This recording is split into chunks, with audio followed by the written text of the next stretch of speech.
네, 명태균 씨 주장으로 김건희 여사의 공천 개입 의혹이 다시 커지고 있습니다. 법조팀 취재하고 있는 박병현 기자와 더 이야기 나눠보겠습니다.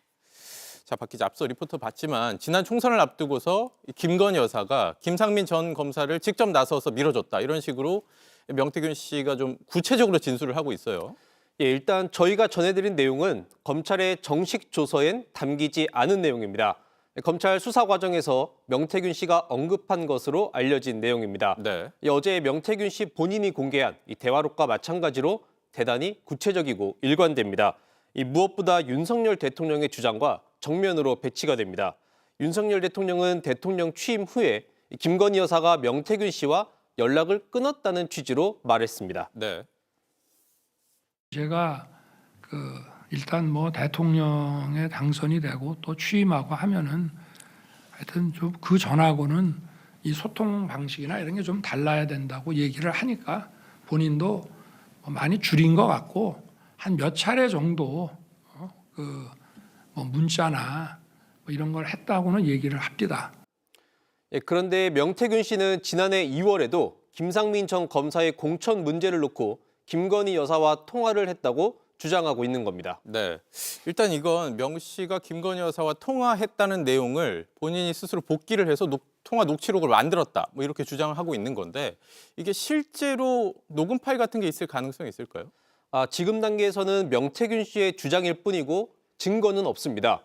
명태균 씨 측은 복귀한 대화 내역을 공개하기는 했지만 실제 음성 파일이 있는지, 신빙성이 있는 다른 근거 자료가 있는지 등은 공개하지 않고 있습니다. 네. 김건희 여사가 이철규, 윤한홍 의원이 보수 정권 역사 이래 최다석을 얻을 거라 했고, 명태균 씨가 누가 그런 말을 했냐 하니 이철규, 윤한홍 의원이라고 언급했다고 하는데, 이 이름이 거론된 당사자들이 모두 부인하고 있는 상황입니다.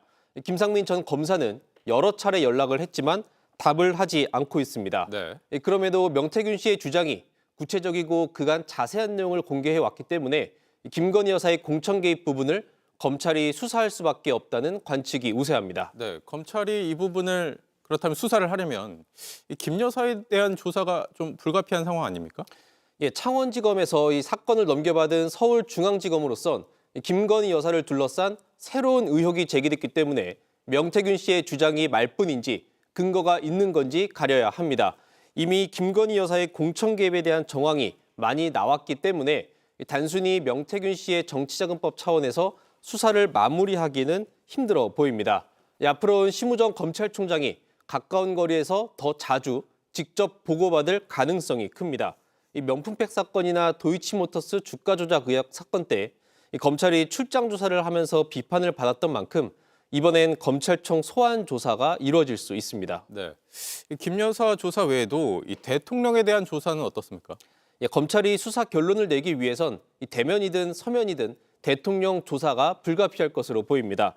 지난해 12월 더불어민주당이 대통령 부부를 정치자금법 위반 혐의로 고발했기 때문에 대통령 부부 모두 피고발인 상태입니다. 김건희 여사 조사는 윤석열 대통령 조사를 하기 위한 전 단계로 볼 수가 있습니다. 다만 그 시점은 헌법재판소에서 열리고 있는 탄핵 심판 선고에 따라 달라질 것으로 보입니다. 네.